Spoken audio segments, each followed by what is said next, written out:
Alors, donc du coup, aujourd'hui, on va aborder un des plus gros chapitres de la vie du lapin, qui est le chapitre digestif. Donc c'est ce qui vous causera le plus d'angoisse au cours de la vie de votre lapin en général. Et c'est vrai que c'est une machine qu'on connaît pas forcément aussi bien que ce qu'on pense.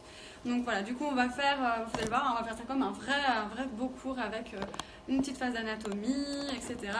Le fonctionnement normal. On va parler d'alimentation, de prévention aussi beaucoup parce que c'est important.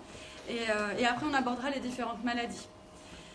Donc alors, pour commencer, donc déjà la première chose à faire pour parler du sujet de la digestion du lapin, c'est de se demander comment ça se passe dans la nature. C'est toujours une bonne base avant de faire des grandes études de médecine, c'est de se demander, très bien, dans la nature, qu'est-ce qu'il va manger le lapin. Donc en pratique, donc là il va manger des herbes, des feuilles, des racines, il va y manger en grande quantité, donc là c'est ce qu'on se disait à l'instant, donc jusqu'à 200 à 500 grammes de végétaux par jour, hein, donc c'est vraiment des quantités qui sont importantes parce qu'on a des aliments très faibles en calories en fait. Hein. C'est donc une activité qui va lui prendre pas mal de temps durant sa journée avec des activités de foraging.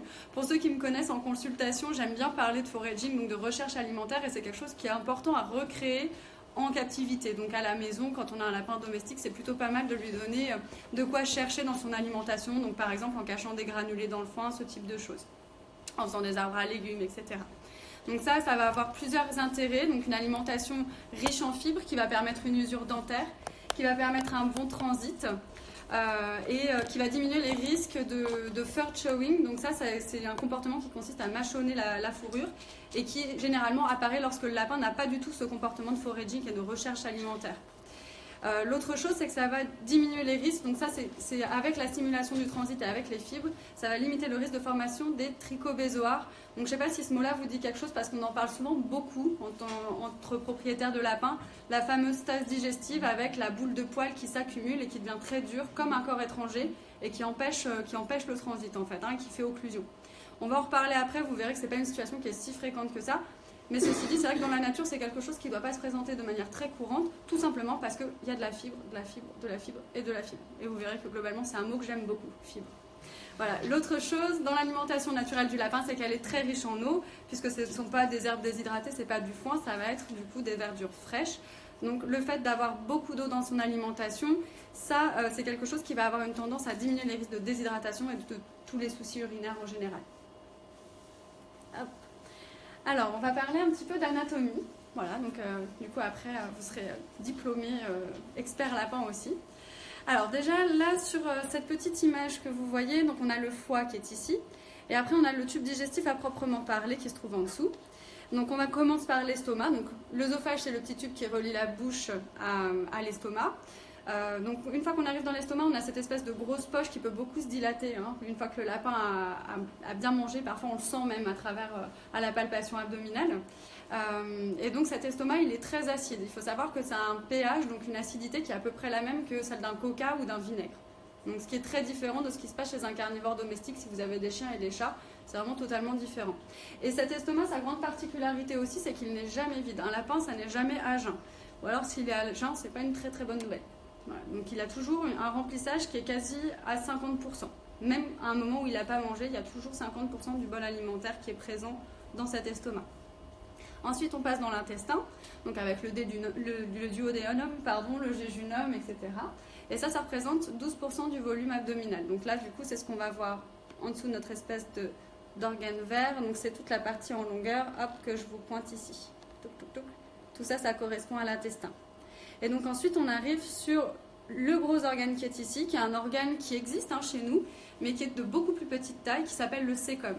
Et le cæcum, en fait, c'est une espèce de grosse cuve à fermentation. Donc ça, cette poche-là, elle peut représenter jusqu'à 40% du volume abdominal. Quand on fait une stérilisation, par exemple, chez une jeune lapine, la première chose qu'on va voir à l'ouverture, c'est ce cæcum qui est vraiment de taille importante et qu'on voit parfois se contracter même à travers le ventre. Si vous avez déjà fait des échographies sur vos lapins et on les a tondus au niveau du ventre, on voit des espèces de mouvements de contraction, des espèces de vagues. En fait, c'est le cæcum qu'on voit se contracter. Donc voilà, le cæcum. Et ensuite le côlon. Donc le côlon, du coup, où se forment les selles, donc nos fameuses petites boulettes qu'on va retrouver après. Le saculus rotundus, là, ce petit mot, ce petit nom barbare, c'est un organe qui est propre au lapin et qui est en fait à la fin de l'intestin, je vous le pointe ici, on le voit par transparence en fait sur le dessin, et c'est un espèce de petit cul-de-sac qui va permettre la répartition des fibres, et on va en parler juste après. Bon, déjà, avant de parler de fonctionnement, je me suis dit qu'il fallait un point crotte. Voilà, pareil, pour ceux qui me connaissent en consultation, j'aime beaucoup parler de crotte, en fait. Hein. Donc, globalement, un vétérinaire NAC, c'est un vétérinaire qui est heureux quand il y a des crottes. On n'est pas des gens compliqués. Voilà, donc là, du coup, sur la gauche, je pense que vous reconnaissez tous les selles normales de votre lapin. Donc, en anglais, on les appelle les pellets. Et c'est donc les fibres non digestibles qui sont présentes dans ces selles-là. Au milieu, ce que vous voyez, ce sont les selles lors d'une mue, qui sont reliées par des poils. Donc là, c'est pareil, ça c'est quelque chose qui est pas mal à avoir en tête si vous ne l'avez jamais observé. C'est pas forcément dramatique, ça veut dire que là, votre lapin, il est probablement en mue à ce moment-là et que ça peut occasionner des soucis de transit dont on va parler derrière. Et la petite grappe à droite, je ne sais pas si quelqu'un est capable de me dire ce que c'est. Voilà, exactement. Ce sont des sécotrophes, donc qui n'ont pas du tout le même aspect, qui sont plutôt en grappe, qui sont plus humides en fait que les premières, et qui sont recouvertes d'un petit mucus. Et donc, généralement, quand on est propriétaire de lapin, on n'est pas censé réellement les observer parce que le lapin les mange directement au niveau de l'anus. Donc, la petite exception avec notre ami Bugs. Hop.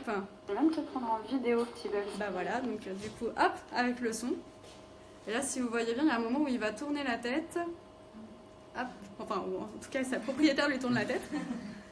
Et donc voilà, on le voit manger ces petites sécotrophes. Donc ça, c'est un comportement qui est normal et qui est indispensable pour le lapin. Sur les sécotrophes, en fait, on va avoir, en composition, on va avoir beaucoup de vitamines et c'est quelque chose qui est indispensable pour avoir une alimentation équilibrée. Donc par exemple, un lapin avec une collerette sur du long terme, c'est pas terrible puisqu'on va avoir un empêchement de ce comportement-là de sécotrophie et on va avoir du coup des carences en vitamines. Donc voilà pour les crottes. Le chapitre crottes est clos. Maintenant, je vais vous dire comment on les fabrique. Alors, pour le fonctionnement du tube digestif, donc l'estomac, il a à peu près le même rôle que chez nous. Il va avoir un rôle déjà de mélange du bol alimentaire. Après, le deuxième rôle, c'est lié au fait qu'il est extrêmement acide et il est antibactérien en fait. Donc dans du coca sur du long terme ou dans du vinaigre, il n'y a pas grand-chose qui survit. Dans un estomac de lapin, c'est un peu la même chose.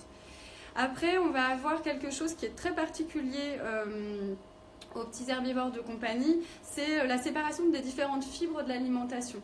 On a d'un côté les fibres qui sont digestes et celles qui ne le sont pas. Donc les fibres indigestes vont partir dans le côlon et les fibres digestes vont rester dans le sécom. Et ça va se faire donc, au niveau du carrefour avec le sacculus rotundus et aussi grâce à un mouvement de contraction qui va avoir lieu dans le côlon et également dans le sécom. Donc là, hop, sur le petit schéma sur la droite, ce que vous voyez, pouf, c'est les fibres qui arrivent, qui partent dans le sens du côlon. Donc là, vous les voyez à ce niveau-là, les petites particules.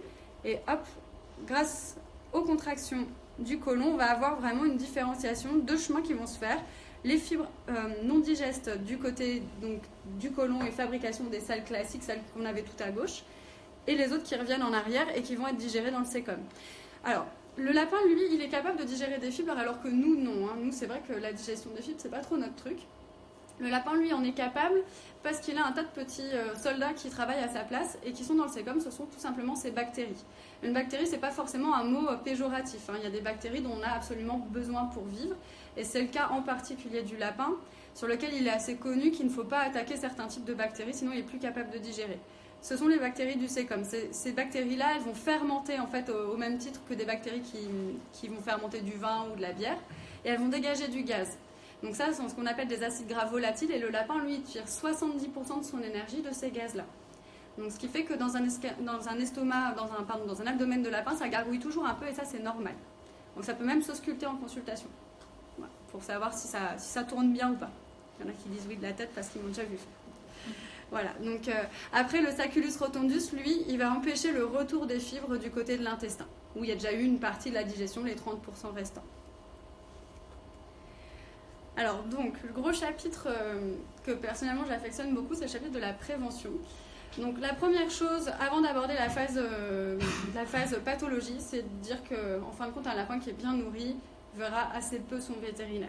Il y a beaucoup de choses chez le lapin qui sont liées directement à l'alimentation.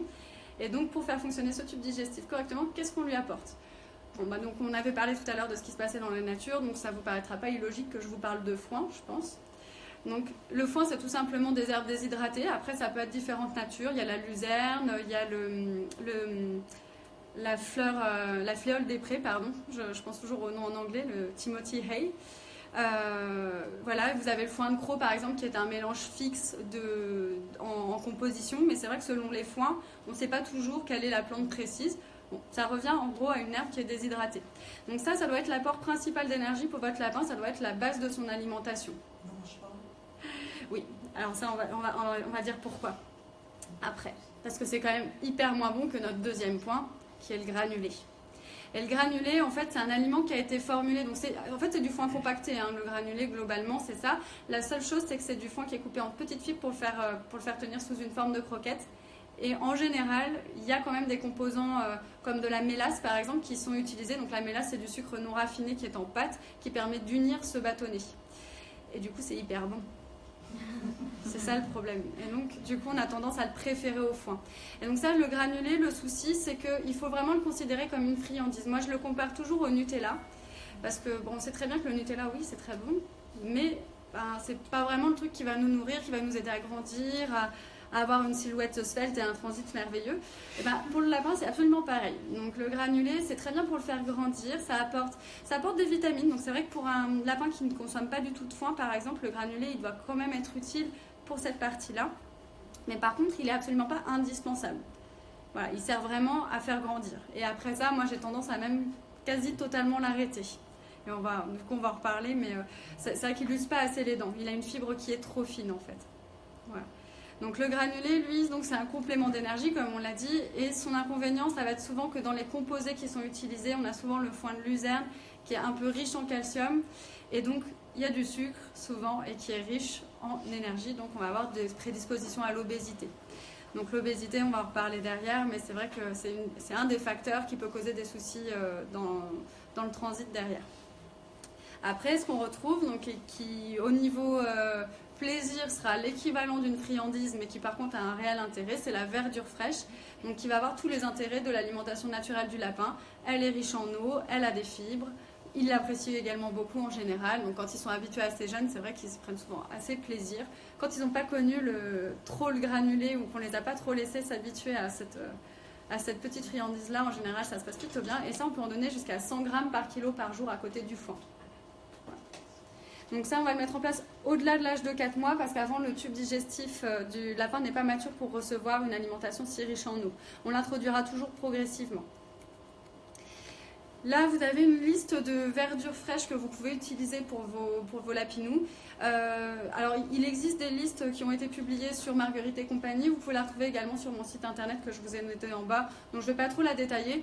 En gros, l'idée de cette diapo-là, c'est de vous dire que, en gros, une bonne alimentation pour un lapin, c'est une alimentation qui est variée. Là, si vous arrivez à me dire que vous piochez 4-5 légumes, en consultation, c'est ça. Je demande en général de me citer 5 légumes que vous donnez à votre lapin. Est-ce que vous êtes capable de me faire ça? Après, je dis super, il va bien, ça va bien se passer. Voilà, donc là, l'idée, c'est de ne pas tout prendre dans la colonne de gauche. De gauche, attendez, elle est à gauche pour vous? Oui, de gauche. Parce que c'est la colonne riche en calcium. Et donc là, pour le coup, on va se retrouver avec des soucis urinaires si vous avez un régime qui est extrêmement riche en calcium. Donc là, on va repartir sur le même problème que nos granulés. Donc on pioche à droite, à gauche avec des aliments dans chacune des colonnes, en fait. Hein. Alors, les autres mesures de prévention. Donc, je pense que vous connaissez tous, vous êtes tous des fanats de lapin, donc vous avez tous fait votre vaccination myxomatose, maladie hémorragique, je pense. Donc, la maladie hémorragique, c'est un virus qui atteint la sphère digestive, donc le foie et l'intestin. Et je ne sais pas si vous le connaissez, mais il y a également un mutant de ce virus-là qui s'appelle le VHD2. Voilà. Donc, on l'appelle la maladie hémorragique nouveau variant. Et donc ça, il existe un vaccin que vos vétérinaires peuvent vous proposer en cabinet qui existe maintenant en unidose. Hein. Il y a la possibilité de vacciner des lapins de clientèle, pas uniquement des lapins d'élevage. Hein. Et ça, c'est vrai que je vous recommande également cette vaccination. Alors, la deuxième chose, pour empêcher des futurs soucis gastro-intestinaux, ça va être de limiter la prise de poids. Et donc ça, pour vous expliquer ça, je vous ai illustré ça par 2 de mes petits patients que je vous ai radiographiés. Pour vous expliquer, en fait, pour vous montrer la différence entre un lapin qui ne mange que de la verdure, qui est en haut. Donc là, en fait, vous voyez plein de petites bulles de gaz, c'est toutes les parties qui sont noires. Donc je vous avais dit, il y a du gaz hein, dans le tube digestif du lapin à cause de la fermentation, donc ça, c'est absolument normal. Donc tout ça, c'est le tube digestif qui occupe la totalité de sa cavité abdominale. Et en dessous, on a un lapin qui adore les granulés. Et ce lapin-là, du coup, vous voyez que son tube digestif, il est plaqué tout en bas. Et là, vous avez tout un truc où il n'y a pas grand-chose, sauf 2 petits reins là. Et je vous le donne en mille, en fait, tout ce tas-là, c'est du gras. Voilà. Donc du coup, là, si vous voulez, cette image-là, je la trouve intéressante. Cette comparaison-là, je la trouve intéressante parce qu'on se dit, effectivement, si mon tube digestif, à moi, il est complètement plaqué contre ma paroi abdominale et il est poussé par un espèce de gros tas de gras, je vais peut-être pas très bien le digérer. Globalement, oui, vous avez raison. Ce lapin-là, en bas, il est plus prédisposé à faire des soucis digestifs que celui du haut. C'est clair. Donc voilà, donc du coup, l'effet granulé, je fais ma campagne anti-granulé.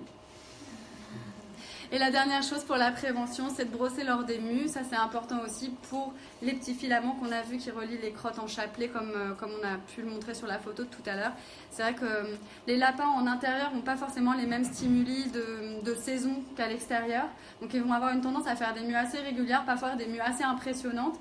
Et c'est vrai que vous allez quand même bien aider en faisant des bons brossages réguliers. Quand ils sont en mue, vous pouvez même y aller tous les jours pour lui éviter d'ingérer une trop grande quantité. Et c'est vrai que ça peut faire un petit peu mal au ventre durant les mues. On le voit bien, ils ont des phases où il y a une phase où ils ne sont pas très bien, et puis hop, ça va repartir. Donc ça, voilà, vous allez bien l'aider également en brossant. Pouf. Alors ensuite, vous, en tant que propriétaire à la maison, quand est-ce que vous devez vous inquiéter? Quand est-ce que vous devez foncer chez votre vétérinaire? Quand est-ce que vous devez vous dire, bon, là, je garde un œil attentif et si ça ne va pas, je vais consulter. Donc j'ai fait 2 catégories, la catégorie urgence, la catégorie à surveiller. Donc en urgence, déjà, si votre lapin présente un abattement, il n'a plus envie de se déplacer, il ne s'intéresse plus trop à ce que vous faites, alors que d'habitude il est hyper interactif, il pense uniquement à se planquer, c'est probablement qu'il a mal. Quand vous n'avez pas de selle pendant plus de 12 heures, pareil. Là, on s'inquiète, on va consulter chez le vétérinaire. C'est plus grave que sur un chien ou un chat ou sur un humain de ne pas avoir de selle pendant 12 heures. Un lapin, ça doit faire des selles toute la journée. Ensuite, un lapin qui n'a pas envie de manger. Donc un lapin qui n'a pas touché à sa gamelle de la journée, vous lui proposez un truc, il se détourne, il n'a pas envie. Vous avez le lapin bien sûr couché sur le côté, bon, pas celui qui est en train de faire sa sieste. Je sais que parfois je reçois des photos de mes petits patients où on me dit « Ah, regardez, il est trop mignon » et moi la première chose que je fais en ouvrant le message c'est dire « Oh mon Dieu, qu'est-ce qui se passe ?» Mais donc c'est vrai qu'ils prennent des positions pas possibles pour dormir, mais voilà, si votre lapin n'a pas envie de se réveiller alors que vous venez le papouiller, vous venez lui proposer un petit bout d'endive, etc. Là pour le coup on file chez le véto. Une diarrhée très liquide, pareil, consultation en urgence. Une diarrhée, donc même une diarrhée pas forcément extrêmement liquide, mais chez un lapro, c'est tout de suite inquiétant, puisqu'on a des animaux qui se déshydratent quand même plus vite que des adultes. Et la dernière chose, c'est ce qu'on appelle des prolapsus du côlon, donc c'est quand on a une descente d'organes au niveau de l'anus. Donc ça, pareil, ça doit motiver une consultation en urgence. Oui, ça existe. C'est pas très fréquent, mais on va en discuter, mais vous, normalement, à la maison, vous ne devez pas observer ça. Alors, après les points à surveiller, vous allez avoir donc les mues importantes avec les poils dans les selles, nos fameuses selles en chapelet. Quand vous avez un amas de crottes au niveau de l'arrière-train, donc c'est quelque chose qui est à surveiller aussi. Il est possible que votre lapin n'arrive pas à manger ses sécotrophes ou alors qu'il n'ait pas assez de fibres. En tout cas, ça signale en général une carence alimentaire lorsqu'on a ça. C'est pas forcément dramatique, mais c'est vrai qu'il faut essayer de rééquilibrer l'alimentation. Des selles molles et des selles qui sont petites et sèches. Donc, lorsque les selles sont petites et sèches, c'est en général le signe de déshydratation de votre lapin pour une raison X ou Y. Donc là, c'est pareil, on surveille que l'appétit est bon. Il est possible que votre lapin mange moins. Donc là, je vous illustre 2 situations. Donc la première, c'est la mue, donc avec nos selles en chapelet et donc cette très belle délimitation sur une petite lapinette qui s'appelait Monique, qui a vraiment perdu énormément de poils. Hop. Et là, du coup, c'est une illustration du lapin qui a mal au ventre. Donc là, je ne sais pas si vous voyez, mais sur la position de cette petite lapine, elle est un petit peu basculée vers l'avant, elle a les fesses un petit peu en arrière. Et ça, c'est vraiment une position de douleur. Donc là, elle pourrait aussi avoir les yeux un petit peu mi-clos, elle pourrait avoir l'air un petit peu fatiguée. Et j'ai l'impression qu'on ne va pas pouvoir regarder la vidéo. Je te l'avais... Non, je pense que c'est celle où tu n'as pas dû me demander l'accès. On y reviendra à la fin, à la limite on passera sur mon post pour que je vous la montre. En fait, on voit une vidéo où elle avance vraiment assez lentement. Et où elle marche en fait en avançant une patte après l'autre à l'arrière. Donc ce qui n'est pas hyper classique pour un lapin quand même, qui a plutôt tendance à faire des sauts de lapin. Donc ça, c'est vrai que si vous voyez ça, si vous voyez une attitude comme ça, mais en plus c'était une petite lapinette qui était toute jeune, donc en général ils sont quand même assez curieux, ils bougent pas mal. Là, c'est pas normal. Donc après, quels sont les premiers réflexes à avoir lorsque vous rencontrez l'un des symptômes qu'on a précédemment évoqués? Donc j'ai repris une petite diapo que j'avais vue tourner sur Facebook, que j'avais trouvée rigolote, avec qu'est-ce qu'on fait quand son chien est malade, avec on va sur un forum, on pose des questions, finalement les réponses ne nous plaisent pas, donc on contacte un copain par téléphone, etc. Et puis donc on y passe 6 à 48 heures, et en fait finalement ce qu'on devrait faire, c'est appeler son vétérinaire. Bon, donc forcément, voilà, je milite pour ma paroisse, effectivement. Appelez votre vétérinaire, posez-lui les premières questions. En général, vos infirmières à l'accueil, donc les ASV, les assistantes, sont capables de vous donner déjà de premières indications. Et puis donc vous avez maintenant une nouvelle option avec Ascovet aussi pour avoir un robot qui répond à vos questions même à 4 heures du matin, par exemple, si vous vous posez la question et qui a été élaborée avec des vétérinaires. Donc, voilà. Et donc après, réflexe téléphone avec un petit perroquet pour l'illustration. Voilà, alors après du coup, après avoir appelé votre vétérinaire, ou si vous n'êtes pas certain que la situation soit vraiment problématique, donc déjà vous allez rechercher à la maison s'il y a pu y avoir un accès à un élément alimentaire ou non qui pose problème. Donc on a des aliments qui sont toxiques pour le lapin, comme par exemple l'avocat, qui est toxique pour tous les NAC d'ailleurs. Vous pouvez chercher aussi s'il a réussi à grignoter quelque chose en tissu en grande quantité, ou bien en plastique, ou des gaines d'électroménager, par exemple, ce type de choses. Ou bien s'il a pu avoir accès à des produits ménagers. Donc là, dans ces cas-là, effectivement, on file chez le vétérinaire. Vous regardez un petit peu si votre lapin présente des signes de douleur. Et là, dans ces cas-là, ce que vous pouvez faire pour le soulager, vous pouvez faire des petits massages abdominaux. Donc là, avec des mouvements un petit peu progressifs, vraiment le long du ventre, vous pouvez y aller franchement, en fait, comme vous feriez un massage sur le dos de quelqu'un. Ça peut aider à faire circuler un petit peu au niveau du transit. Ça peut aider à activer le transit. Et on le fait en hospitalisation, d'ailleurs, pour activer le transit des lapins. On le fait après les gavages. On met en place des petits massages abdominaux. On encourage les déplacements parce que le fait de donner du mouvement, c'est quelque chose qui va, pareil, activer le transit. Donc si on est sur un tout début de ralentissement de transit, ça va aider à faire reprendre la machine. Et vous pouvez donner de l'eau à la seringue. Donc ça, une petite quantité, 5 ml, avec une petite seringue juste en arrière des incisives. Et là, c'est vrai que si votre lapin est douloureux et que vous voyez que malgré ça, ça ne passe pas au bout d'1 ou 2 heures, il vaut mieux que vous appeliez votre vétérinaire et que vous alliez le consulter. En cas de diarrhée, quand vous avez une diarrhée un petit peu molle, mais pas catastrophique, la première chose à faire, c'est de passer à 100% foin. Donc là, on va faire la dichotomie un petit peu plus tard, on va détailler les différentes diarrhées. Mais le foin, c'est de toute façon ce qui va aider le mieux à réguler un transit sur lequel on n'a pas de problème de bactéries, on n'a pas de problème de parasites, etc. En fait, si vous avez une petite diarrhée qui est un petit peu molle, la plupart du temps, elle va passer avec du foin. Et on enlève tout ce qui est verdure, on enlève tout ce qui est granulé pendant une semaine. Ensuite, vous avez le cas où votre lapin est anorexique. Et puis, voilà, il se trouve que là, vous pouvez pas débarquer chez le vétérinaire, vous n'avez pas votre voiture. Et puis, il n'a pas l'air si mal que ça. Il n'est pas non plus couché sur le côté. Il a l'air assez vif, mais voilà, il a l'air de refuser l'alimentation. Là, ce que vous pouvez faire, c'est lui donner de l'alimentation assistée. C'est toujours bien pour un propriétaire de lapin d'avoir une petite poudre à réhydrater pour constituer des gavages. Donc, je ne sais pas si vous connaissez les deux marques là, que j'ai citées, qui sont les deux marques qui sont classiquement rencontrées chez les vétérinaires, le Recovery et le Critical Care. Donc ça, ce sont deux aliments qui permettent de remplir l'estomac quand il est un petit peu sous-rempli. Donc ça, je vous ai mis une quantité à titre indicatif, c'est à peu près 10 ml par kilo, 4 fois par jour. Quand on a un lapin qui ne mange pas du tout, c'est même 4 fois par jour. Donc vous voyez que ça fait vite des gros volumes en fait. Et donc la consistance de ce produit-là, ça doit être une fois réhydraté, c'est de la purée à peu près. Donc une fois que vous avez fait ça, vous devriez voir votre lapin un petit peu plus en forme, le voir un petit peu plus bouger. Par contre, si votre lapin a l'air d'être plutôt abattu, ou alors que vous trouvez que son ventre est un petit peu dilaté, que vous avez l'impression qu'il a un gros ventre, vous ne gavez pas. Et ça, je vais vous montrer tout de suite pourquoi. C'est parce qu'il est peut-être dans cette situation-là. Là, sur cette radiographie, c'est l'estomac qu'on voit, cette espèce de grosse boule. Et donc, sa taille normale, elle va jusqu'à la dernière côte au maximum. Quand il a mangé, la dernière côte est là. Je ne sais pas si vous voyez un petit peu ma petite flèche. Et donc là, en fin de compte, l'estomac, il est trop rempli et il est en train de se dilater. Donc là, dans ce cas de figure-là, il ne sert à rien qu'on apporte de l'alimentation parce que l'estomac, lui, il est déjà rempli. Et en fait, on va plus empirer la situation. Donc là, c'est pareil. Dans cette situation-là, en général, votre lapin, il n'est pas très en forme, il n'a pas envie de manger. Même quand vous lui proposez son gavage, il est vraiment pas attiré du tout. Et là, il faut aller chez le vétérinaire. Voilà, donc du coup, on en vient à notre fameuse pathologie digestive, donc avec notre stase. Donc là, l'image qu'on vient de voir, c'était une image de stase digestive chez le lapin. Donc la stase, c'est quelque chose qui est différent de la constipation. La constipation, ça correspond à des selles qui sont formées dans le côlon et qui s'assèchent et qui ne progressent pas, en fait, qui ne sont pas expulsées. Là, vous avez vu que sur la radiographie précédente, en fin de compte, ce qu'on voit, c'est que le bol alimentaire, lui, il est coincé dans l'estomac. Il ne progresse pas et les selles, elles ne sont pas fabriquées. Donc, ce qui fait qu'on a quelque chose qui est plus grave qu'une constipation. Lorsqu'on a un épisode de stase digestif chez un lapin, il y a un tiers des lapins qui vont avoir des récidives au cours de leur vie. Donc, alors après, c'est une situation qui est extrêmement angoissante quand on est un propriétaire de lapin. Donc dès qu'on observe un petit peu moins de sel, on se dit toujours qu'on a un lapin qui est un petit peu sur le fil. Donc est-ce que c'est un cas désespéré ou non? En fait, la réponse c'est non, parce qu'on a quand même 80% des lapins qui s'en sortent avec une stase digestive et tous ne sont pas hospitalisés. C'est pas obligatoire d'hospitaliser un lapin en stase. Mais tout ça, ça va beaucoup dépendre aussi du stade auquel on traite cette maladie-là.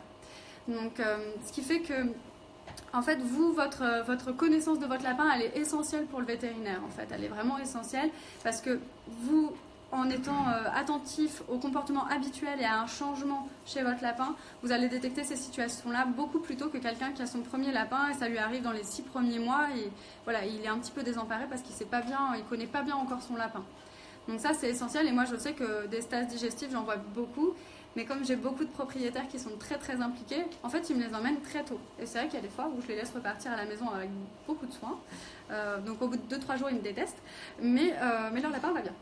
Voilà. Et donc on parle également d'occlusion chez les lapins qui font des stases digestives. On a toujours cette épée de Damoclès au-dessus de la tête, mais c'est quand même un cas qui est rare, ça représente 4% des cas. Donc vous voyez, se ruer en chirurgie parce qu'un lapin a un estomac dilaté comme sur la radiographie d'avant, en fait c'est pas forcément adapté, parce que donc 4% des cas, dans 4% des cas c'est adapté. Donc voilà, du coup la stase digestive, en fait son gros souci, c'est qu'elle va rentrer dans un cercle vicieux dans lequel la diminution du transit va entraîner une surfermentation du bol alimentaire. Donc vous voyez là toutes ces petites bulles de gaz, ça va avoir une tendance à s'accentuer, ça va faire comme une grosse crise de ballonnement et ça fait mal. Donc la douleur abdominale, quand on a mal au ventre, on n'a quand même pas très envie de bouger, de courir un marathon. Donc, quand on bouge moins, on a moins de transit. Donc là, c'est un petit peu le cas de la personne qui va être hospitalisée, alitée pendant 2 semaines parce qu'elle s'est cassé la jambe. Au bout de 2 semaines, elle, pour le coup, elle est constipée parce que comme elle ne fait pas de mouvement, en fait, elle n'active pas son transit. Et quand on a mal au ventre, on a également moins faim, donc on remplit moins l'estomac, diminution de l'appétit et une déshydratation puisqu'on a une alimentation qui est très riche en eau. Donc là, on rentre dans cette espèce de boucle, cette espèce de cercle vicieux qui peut aboutir à un état de choc. Donc c'est ça qui est le plus fréquent en fait, c'est un état de choc. Et donc dans des cas un peu plus rares, des occlusions et malheureusement à des décès. Donc dans ce syndrome de stase digestive, puisque là en fait on a un problème de transit mais on ne sait pas pourquoi il est survenu. En fait, on va d'abord mettre en place un traitement d'urgence qui va consister à lutter contre tous les points du cercle vicieux dont je vous ai parlé. Donc là, c'est ce qui est noté sur le petit schéma ici. Donc on va mettre des médicaments qui peuvent activer le transit dans certains cas. On va mettre en place des antibiotiques pour empêcher la flore digestive de dégager trop de gaz et limiter la douleur. On va pouvoir même mettre en place des sondes en fait, au niveau du nez ou au niveau de la bouche pour retirer la bulle de gaz qu'on peut observer dans l'estomac. Je ne sais pas si vous l'aviez vu sur la radiographie tout à l'heure, il y avait un endroit qui était pas de la même couleur. Ça, c'était du gaz qui était compris dans l'estomac. Et ça, on peut aller le retirer mécaniquement. On va mettre en place bien sûr des antidouleurs. Je dirais que c'est le premier soin, les 2 premiers soins, c'est antidouleur et perfusion. Et on va mettre en place donc les gavages si l'estomac n'est pas dilaté. Si l'estomac est dilaté, il y aura d'abord la phase de perfusion et d'antidouleur. On va réhydrater ce contenu-là pour l'aider à progresser. Et ensuite, on mettra en place les gavages. Et c'est seulement dans un deuxième temps qu'on va rechercher les causes en fin de compte, puisqu'on va mettre d'abord en place le traitement d'urgence. Et ensuite, on va essayer de comprendre pourquoi ça s'est déroulé comme ça. Donc là, il y a une thèse qui a été réalisée sur Maison Alfort il y a quelques années, je dirais en 2015, je crois, qui étudiait les pourcentages des différentes causes. Et sur les stases digestives qui ont été observées, on a 33% des lapins qui présentaient des malocclusions dentaires. Il y a un souci ? Non ? Ok. Donc voilà, donc il y a quand même 33% des lapins qui étaient présentés avec des syndromes de stase digestive qui présentaient des petites pointes dans la bouche et à qui il a fallu faire un limage dentaire. Après, on a aussi beaucoup d'autres causes. Il y a quand même pas mal de cas où on ne va pas forcément mettre en évidence la cause précise. Mais dans certains cas, on peut découvrir des fractures, des luxations. Donc toute cause de douleur, en fait, peut causer un ralentissement de transit. Une douleur, un stress, ça diminue le transit. Donc c'est vrai que dans un cas de stase digestive, on va toujours être amené à regarder comment l'animal se déplace. Est-ce qu'il y a un endroit où il va lécher particulièrement ? Voilà, est-ce qu'il présente des signes de douleur ? L'autre cas classique, c'est sur des petites lapines de 3-4 ans ou plus âgés qui présentent des douleurs au niveau du ventre. Quand on leur palpe le ventre, elles contractent, etc. Ou on peut avoir des tumeurs utérines. Voilà. Donc c'est vraiment important de stériliser vos lapinettes parce qu'elles sont quand même entre 50 à 80% à présenter des tumeurs utérines au-delà de l'âge de 3-4 ans. Donc ça, du coup, c'est une des causes de stase digestif sur des lapinettes qui avancent un petit peu en âge, qui sont des adultes d'âge moyen. Enfin, on va retrouver également toutes les causes de déshydratation, puisque lorsque le bol alimentaire est déshydraté, il se contracte et il se compacte, et il va avoir plus de mal à progresser. Et donc là, on va retrouver des maladies comme des insuffisances rénales, des insuffisances hépatiques, des problèmes cardiaques par exemple. Et on va retrouver après toutes les causes qui sont en général pas diagnosticables, donc comme la mue. On va jamais pouvoir dire oui, c'est sûr, c'est la mue. On se dit qu'on a de bonnes chances, mais c'est pas quelque chose qu'on peut doser avec une prise de sang par exemple. On va avoir le stress et on va avoir tout ce qui va être alimentation inadaptée. Il est montré scientifiquement que c'est prédisposant pour des stases digestives de donner du sucre et donner du gras à un lapin. Le lapin qui est herbivore, qui n'a absolument pas besoin de matière grasse et de sucre en fait. Donc chez votre vétérinaire, une fois pris en charge, vous allez avoir des examens qui vont être réalisés. Donc une radiographie qui est essentielle pour décider s'il faut gaver tout de suite, ou enfin donner une alimentation assistée, parce que le gavage c'est un peu violent comme mot, à votre lapin ou non. Donc si l'estomac est rempli, non. Si l'estomac n'est pas rempli, effectivement, on va procéder à l'alimentation assistée.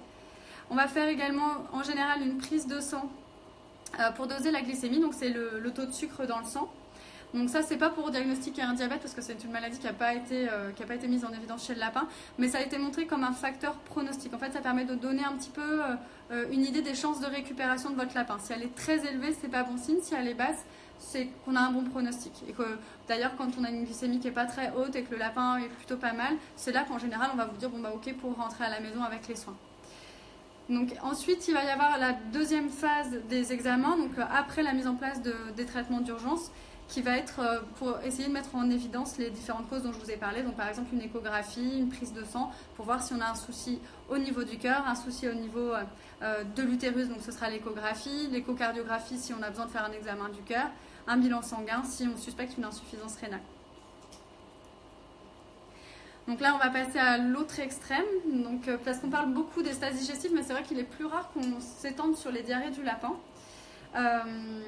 Donc là, ce qu'on va essayer de faire, c'est de faire la part des choses entre ce qui doit motiver une consultation et non. Donc on va commencer par les petits loulous. Donc les tout petits lapros, c'est toujours sérieux, donc on consulte toujours un vétérinaire, donc ils se déshydratent plus vite. Après, normalement, ce sont des diarrhées que vous n'êtes pas trop censé observer à la maison.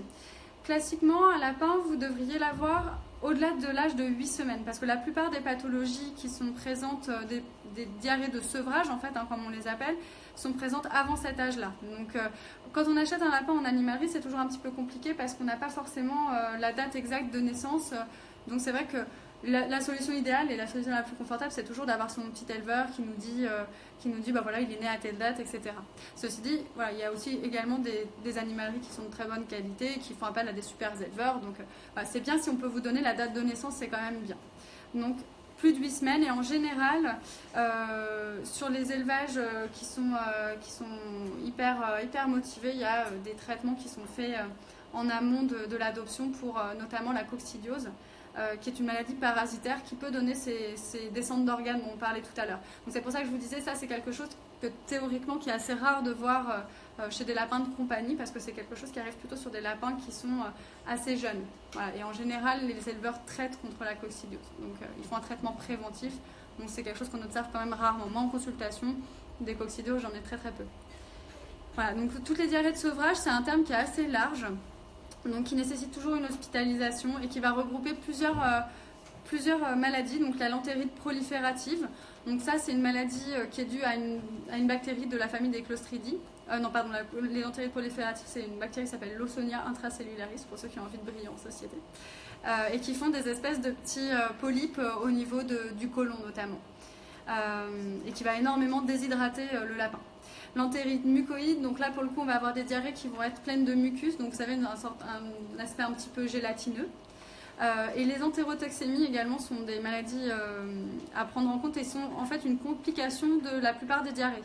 Lorsqu'on a en fait un déséquilibre des bactéries du lapin, des bactéries du tube digestif, on a toujours le risque de voir se développer Clostridium spiroformé, qui est donc la bactérie à l'origine de l'entérotoxémie. C'est une bactérie qui, à l'état naturel chez le lapin, ne va pas se développer parce qu'elle est en compétition avec les autres. Et donc ça va l'empêcher d'avoir une population abondante. Et lorsqu'elle est en population abondante, elle va pouvoir sécréter une toxine qui, elle, est mortelle pour le lapin. C'est ça qu'on appelle l'entérotoxémie.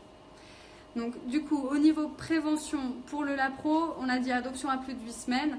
Limiter les facteurs de stress également. Donc, c'est vrai que, globalement, quand vous adoptez un tout petit lapro, faire la méga fête avec 15 invités à la maison et 3 chiens dans le tas, je ne vous recommande pas. Lui prodiguer un environnement assez stable, avec des abris pour se cacher, avec une alimentation qui soit progressivement amenée à évoluer vers ce que vous voulez lui donner au final. Tout ça, c'est des choses qui sont importantes pour que votre lapin ne subisse pas de stress digestif ou de stress mental. Voilà. Et donc ça, c'est les facteurs de stress chez le lapro, c'est vraiment hyper important dans l'apparition des diarrhées. Hop. On va ensuite passer à l'adulte, donc chez qui on va d'abord parler des diarrhées bénignes. Donc ça va être toutes les petites diarrhées dont on parlait tout à l'heure, où on a des selles qui sont un petit peu molles, mais qui sont quand même formées. Donc celles où on s'inquiète un petit peu moins, où on ne débarque pas forcément à 23h chez le vétérinaire. Donc les principales causes, ça va être le stress, ça va être des traitements antibiotiques préalables, parce que c'est vrai que ça a toujours une tendance à déséquilibrer un petit peu la flore. Et après, on a aussi toutes les causes alimentaires, donc avec le manque de fibres, donc ça on en a déjà parlé, avec l'apport de gras, l'apport d'amidon, l'apport de sucre. On va avoir tout ce qui va être changement brusque d'aliments, hein, donc que ça soit un lapin, que ça soit même vos chiens et vos chats, pour le coup, ne sont pas tellement adaptés à changer brusquement d'aliments. Nous, on est des omnivores, donc pour nous c'est normal et notre flore digestive est adaptée à ça. Pour un lapin, c'est pas le cas. Donc c'est vrai que toute transition alimentaire doit se faire de manière progressive. Et puis la dernière chose, c'est un légume qui est contaminé, donc une bactérie qui est présente sur un légume ou un légume qui a été mal lavé. Donc là, dans ces cas-là, donc on avait parlé un petit peu tout à l'heure de ce qu'il y avait à faire, c'est on met au foin pendant une semaine à 100% uniquement du foin. Et éventuellement, si vous avez à la maison des probiotiques, il est tout à fait possible de les mettre en place. Donc ça peut aider à rétablir la flore. Tout cas. Alors après, les autres diarrhées de l'adulte. Donc là, vous avez vu, il y a plusieurs chapitres. Alors il y a un chapitre qu'on aborde assez rarement. Donc ça, en général, quand on cherche sur Internet, on tombe peu sur les parasitoses du lapin. Et en fait, c'est pour une bonne raison, c'est parce qu'il est assez rare d'avoir des symptômes digestifs avec des vers chez le lapin. On pense que c'est lié au fait que l'alimentation est très riche en fibres et qu'en fin de compte, les vers n'ont pas le temps de causer de problème, ils sont éliminés trop vite. Donc il est possible de retrouver des vers, si on fait un prélèvement dans un estomac ou dans un sécom de lapin, on peut trouver donc des vers ronds, mais sans que ceci ait causé de symptômes au préalable. On peut également trouver des vers plats qui ont plutôt tendance à coloniser le foie ou les muscles, là ça va être les fameux ténias.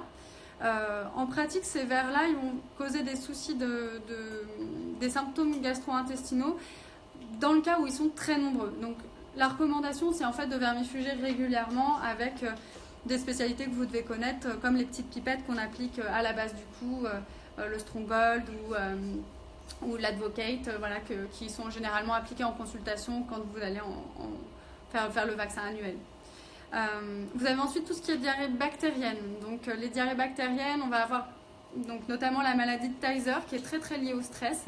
Donc je vous ai mis le nom de la bactérie, pareil pour briller lors de vos repas mondains. Donc là, c'est vrai que c'est pareil. Le stress, c'est vraiment un très très gros facteur de pathologie en fait chez le lapin. Donc, parce que le lapin, lui, sécrète des corticoïdes. En fait, l'hormone du stress, c'est les corticoïdes. Et chez le lapin, on a une sensibilité très particulière à cette hormone-là qui prédispose aux maladies. Pas seulement les diarrhées d'ailleurs, mais un ensemble de maladies comme les pancréatites, etc. Et donc, cette maladie de Tyser, c'est une bactérie qui se retrouve à se développer alors qu'elle ne devrait pas se développer en grand nombre. Voilà. On a également donc, des contaminations par des bactéries qui, elles, sont à proprement parler pathogènes, donc méchantes. Ça va être la salmonellose, la campylobactériose, les Escherichia coli. Donc ça, ces maladies-là, c'est quand même un petit peu plus rare, ça reste sur des diarrhées un petit peu chroniques. Et comme pour le lapro, on va retrouver le risque d'entérotoxémie avec le développement de notre clostridium qui sécrète sa toxine et qui va passer, elle, dans le sang. Donc voilà, du coup, la diarrhée, on la redoute pour cette raison-là. Ensuite, on va retrouver tout ce qui va être une diarrhée virale. Donc là, on retrouve notre maladie hémorragique contre laquelle on va pouvoir vacciner. Et puis après, il y a tous les virus qui sont des virus, je dirais, opportunistes, qui sont des petits virus sans gravité, le coronavirus, le rotavirus, qui sont graves sur des jeunes animaux. Donc là, pour le coup, en élevage, oui, ils les redoutent quand même pas mal. Mais à la maison, si vous voulez, le coronavirus et le rotavirus, c'est un peu la gastro-entérite de l'humain, quoi. On n'a pas forcément besoin d'être hospitalisé, on n'est pas forcément en danger de mort parce qu'on a une gastro-entérite. Ceci dit, ces virus-là, ils se développent à l'occasion d'un stress. Toujours ce fameux stress avec cette sécrétion de cortisone dans l'organisme du lapin. Donc on retrouve encore dans les facteurs de prévention notre environnement stable, non stressant pour notre lapin, etc. avec une bonne alimentation. On a les cas également d'intoxication. Donc l'aflatoxicose, si vous connaissez, c'est la production par un petit champignon dans l'alimentation d'une toxine. Donc c'est un petit champignon qui s'appelle l'aspergillus. C'est un champignon qui est présent un petit peu partout. On appelle ça un champignon ubiquitaire. Mais dans certains cas de moisissure, il peut être amené à se développer en grand nombre et sécréter cette toxine qui peut causer des morts subites, donc chez des rats, chez des souris, chez des lapins également, chez les cochons d'Inde. Donc ça va être lié aux conditions de conservation de vos aliments. Donc c'est vrai que par exemple une cave très humide, c'est pas forcément très recommandé pour conserver des granulés par exemple. Et la dernière chose, j'appelle ça intoxication, c'est pas tout à fait une intoxication, mais il peut exister des déséquilibres de la flore digestive suite à des traitements antibiotiques. Tous les traitements antibiotiques ne sont pas bons pour le lapin, et ça vous avez un petit moyen mémotechnique pour vous en rappeler, c'est le mot place. Et donc là en fait, en dessous vous avez listé toutes les familles d'antibiotiques qui sont déconseillées pour le lapin parce que justement elles vont attaquer trop précisément la flore du sécom et donc empêcher le lapin de digérer. Donc ça, ces molécules-là, vous pouvez les retrouver sur des articles en ligne. Je sais qu'il y avait une clinique vétérinaire qui avait fait un article sur Alliance et j'en ai également fait un sur mon site internet. Donc ça, si vous retrouvez cette liste-là, si vous voulez la retrouver, vous pouvez accéder sur ces liens-là. Et donc la dernière chose, c'est un effet masse. Donc là, c'est ce dont on parlait tout à l'heure avec le gras qui pousse ou notre tumeur utérine qui va pousser. Également, parfois, on peut avoir des abcès à passerelle, par exemple, donc un abcès à l'intérieur de la cavité abdominale, qui vient pousser sur le tube digestif et qui cause, donc là, en général, plutôt des diarrhées intermittentes. On va avoir une petite diarrhée, après, ça va se stabiliser, et puis hop, ça va reprendre. Donc ça, si c'est quelque chose qui est un petit peu récurrent pour votre lapin, c'est quand même bien de consulter un vétérinaire pour éliminer ces causes-là. Voilà. Et dans ces cas-là, on hospitalise et on repart en fin de compte sur un traitement qui n'est pas très différent de celui de la stase digestive. Il faut prendre en charge la douleur, il faut réhydrater parce que l'animal perd en fait ses fluides et puis apporter du gavage aussi pour apporter de la fibre en fait, tout simplement pour réguler le transit. Voilà. Je vous remercie pour votre attention.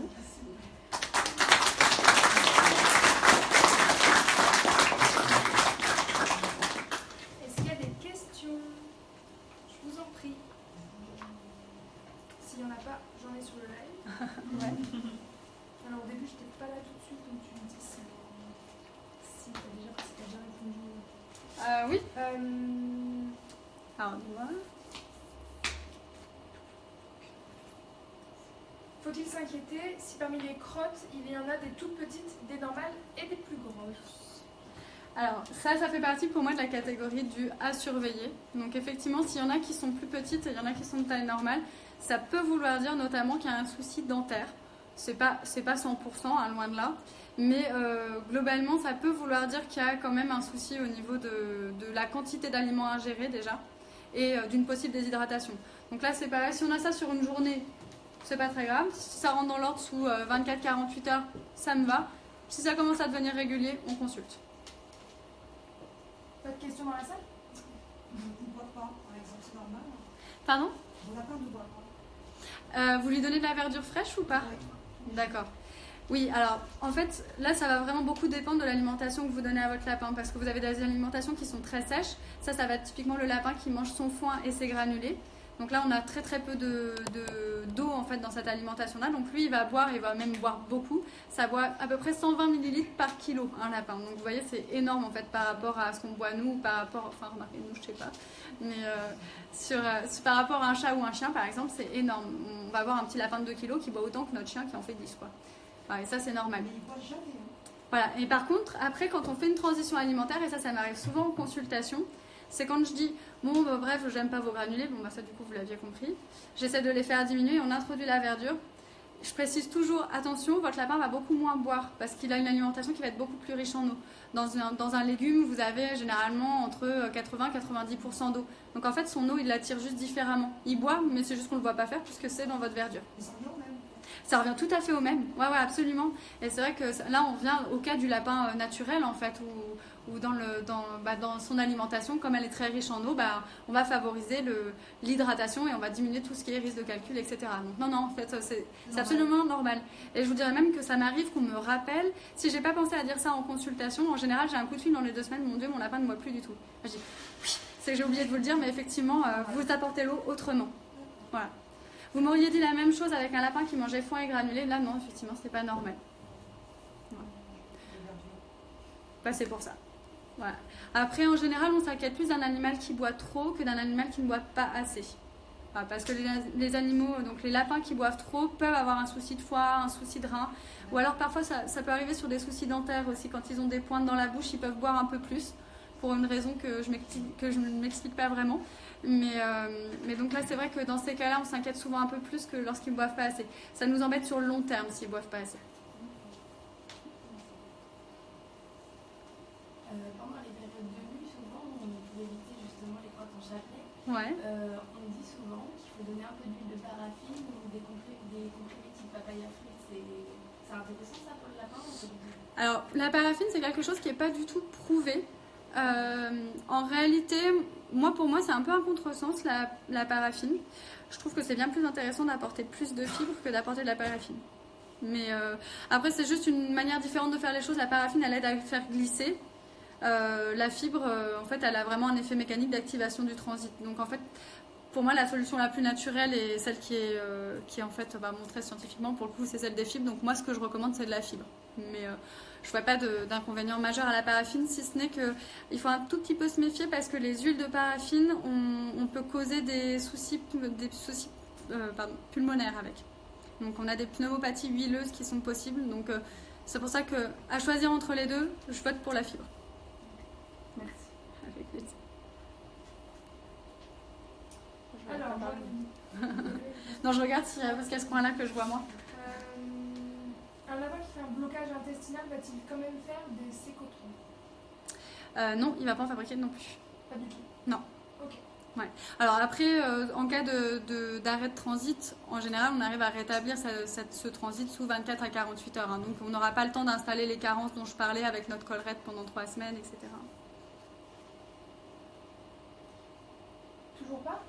Comment on peut être sûr que notre lapin il mange ses gouttières vu qu'on ne voit pas? Enfin, moi je sais que j'ai un petit lapin, plus petit en taille, je ne me vois pas faire. Par contre, ce que je vous vois faire, c'est ses crottes, les normales. Ouais, c'est normal. Ouais. Il les croque ou il les casse en deux. D'accord. Ce qu'il fait. Ah oui, non, ça, je sais pas ce qu'il fait avec ses selles, ses parfois, pellets. j'ai l'impression, je sais pas, qu'il la mange, qu'il s'apprête à la manger, donc on a un bout dans sa bouche, je dis ah ben en fait c'est pas la bonne. Oui, c'est pas la bonne. En fait, je vous dirais que théoriquement, les sécotrophes, on les voit pas. Là, vous voyez la vidéo que je vous ai montrée, si je me suis jetée dessus à la prendre en vidéo, c'est parce que moi, en consultation, je vois jamais ça. Enfin, c'est vrai que ça m'est arrivé une fois dans ma vie et c'était bugs. Hein. Donc, du coup, c'est vrai que normalement, en tant que propriétaire, vous n'êtes pas vraiment censé les voir faire.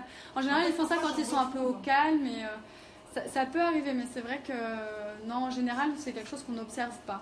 S'ils ne les mangent pas. En fait, justement, c'est si vous les trouvez dans la cage qu'il y a un souci et qu'ils ne les mangent pas. Alors là, il faut essayer de comprendre pourquoi. Et il l'écrase, après, il va le lécher. Alors après, ce qui peut arriver, c'est parfois, on va les retrouver dans la cage. Donc effectivement, il y en a un qui ne les mange pas. Et ça peut être lié à un défaut d'arthrose, par exemple. S'ils ont mal au dos, c'est vrai qu'ils se retourner complètement pour aller chercher les crottes au niveau de l'anus. Ça réclame une certaine souplesse. Et c'est vrai que sur des lapins qui sont un petit peu âgés, il y en a qui ont du mal à aller les chercher à cause d'une douleur. Donc ça, c'est toujours pas mal lors du contrôle annuel, par exemple, avec votre vétérinaire, de demander à faire éventuellement une radiographie du dos pour vérifier qu'on n'a pas d'arthrose. Il y a beaucoup de lapins. Ça arrive pas souvent, c'est de temps en temps. Non, mais si c'est de temps en temps, une petite errance de temps en temps, ça va, ça me pose pas de problème. C'est ça. J'ai une question par rapport aux pierres de sel. Est-ce qu'elles sont conseillées? J'ai toujours entendu que non, mais on me dit aussi le contraire. Ça sert à rien. Voilà. Non, pardon. Alors, je vais détailler un petit peu. Alors, bon, la pierre de sel, déjà, il y a du calcium dedans. J'ai dit que j'aimais pas trop le calcium. Et alors, après, la pierre de sel, je pense qu'on la conseille pour l'usure dentaire. En pratique, il n'y a qu'une seule chose qui use les dents. Ce ne sera pas votre pain rassis, ce ne sera pas un bout de brique, ce ne sera pas... Enfin voilà, ce sera de la fibre en fait. C'est la fibre. Voilà, je suis un vétérinaire un petit peu extrémiste. Non, ça sert à rien. Et les comprimés de papaye?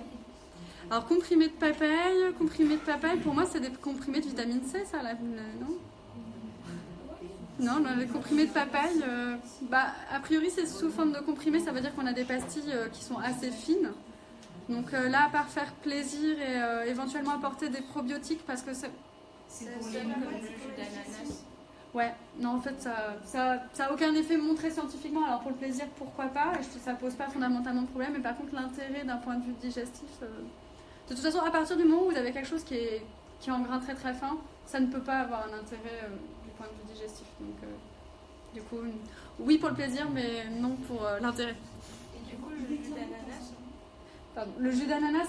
Alors le jus d'ananas en fait son intérêt c'est que il a été décrit comme agissant contre les trichobézoaires, donc les amas de poils qui se durcissent.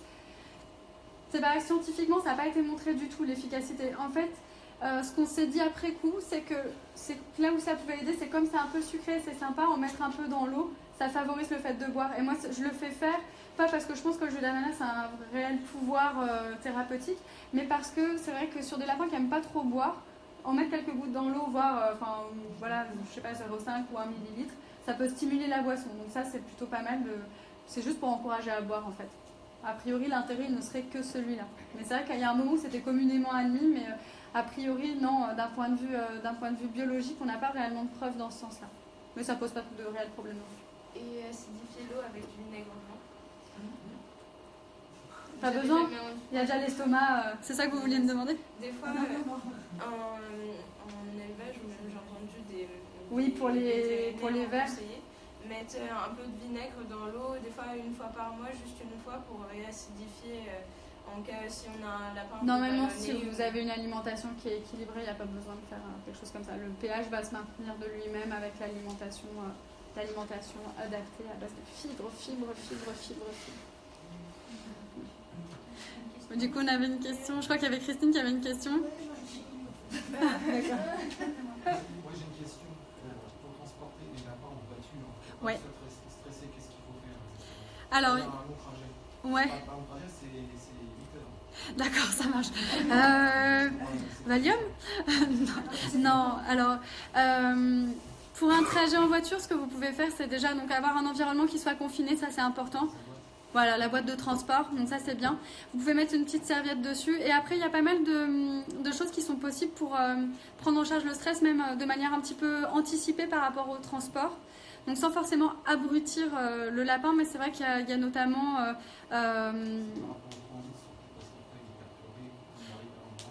Ouais, tout à fait. Oui, mais en fait, à partir du moment où il est perturbé, vous pourriez avoir un problème de transit après, en fait. Et du coup, c'est vrai que c'est bien de prévenir ce stress-là. Donc ça, vous pouvez utiliser, il y a un petit médicament qui est commercialisé sans besoin de faire une ordonnance chez les vétérinaires, qui est un extrait de protéines de lait, qui marche plutôt pas mal chez les lapins. Il marche très bien chez le perroquet aussi, pour l'avoir essayé. Et chez les rats, chez le chat, chez le chien. Donc ce sont des scientifiques qui se sont posé la question de l'effet tété, vous savez, où le bébé s'apaise et s'endort après. Ils se sont demandé, tiens, est-ce qu'il y a une molécule dans le lait qui fait ça? Et effectivement, c'est la L-caséine. Donc le produit s'appelle, je ne sais pas si je peux citer des produits comme ça sur le... sur le Facebook Live. Mais voilà, donc oui, vous avez ça que vous pouvez mettre en place. C'est des petites gélules qu'on peut... Alors, bon, c'est aromatisé à la viande, donc c'est ce côté qui n'est pas trop idéal pour un lapin. Mais après, si vous le mettez dans une petite compote, ça passe plutôt pas mal. Et c'est vrai que ça apaise plutôt pas mal. On commence 3-4 jours avant le départ et on peut même le continuer pendant toute la durée du séjour. Ça peut être utilisé comme complément alimentaire et c'est vrai que ça marche vraiment bien. Et c'est essentiel, non? Alors, huile essentielle pour le stress, pas tellement. Il y a quelque chose qui marche, alors, dont on m'a souvent parlé, c'est les fleurs de bac. Après, moi, j'ai pas d'éléments scientifiques pour vous dire oui ou non. Mais c'est vrai que j'ai beaucoup de propriétaires qui m'en parlent, qui sont assez contents de l'utilisation du Rescue. Ça existe en format nourrisson sans alcool. Et c'est vrai que ça marche, c'est plutôt pas mal. Rescue, ouais, en fleurs de bac. Donc ça se trouve en général dans les magasins bio. Mais c'est vrai que ça, pour le coup, au niveau études scientifiques sur ces sujets-là, on n'a pas grand-chose en fait. Hein. Donc c'est vrai que vous dire oui, avec l'aplomb, le même aplomb que pour la pierre à sel, je peux pas. Je t'en prie. Du coup, nous, on a des lapins qui aiment bien grignoter le carton. On a beaucoup de cartons qui sont à la maison. Et on trouve les pelures de carton un peu partout. Mais je sais pas du coup s'ils en avalent ou pas. Et si c'est mauvais. Je vous dirais, ça se digère. C'est de la cellulose, votre carton. Donc en fait, Il n'y a pas de souci. si vous avez votre enfant qui en mange plein, à la limite, c'est pas terrible. Mais votre lapin, lui, pour le coup, ce qu'il faut pas qu'il mange, c'est les plastiques. Mais en fait, le carton, théoriquement, il est capable de le digérer. Même s'il en mange beaucoup. Ouais, même s'il en mange beaucoup, c'est de la cellulose. Donc en fait, oui, théoriquement, il pourrait en manger beaucoup. Ouais. Et vous pouvez même en laisser des morceaux de carton dans la cage. Alors effectivement, je préfère qu'il mange son foin, mais j'avoue que je me suis jamais posé la question de la taille de fibre dans le carton. Je pense qu'elle doit pas être très, très longue. Donc c'est moins intéressant que du foin, mais en fait, lui, il est théoriquement capable de tirer de l'énergie du carton.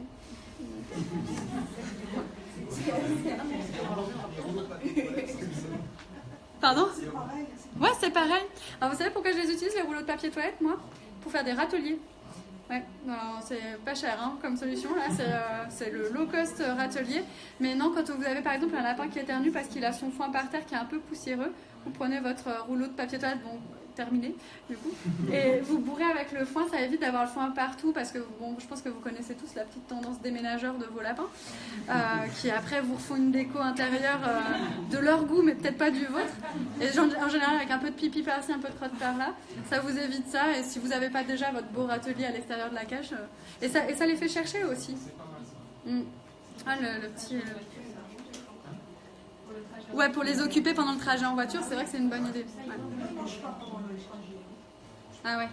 Papa, il mange pas. Bon bah vous, faut aller chercher vos petites pilules du bonheur. On est bon? Je sais pas. Ouais, on va stopper. Ok. On continuera les questions après.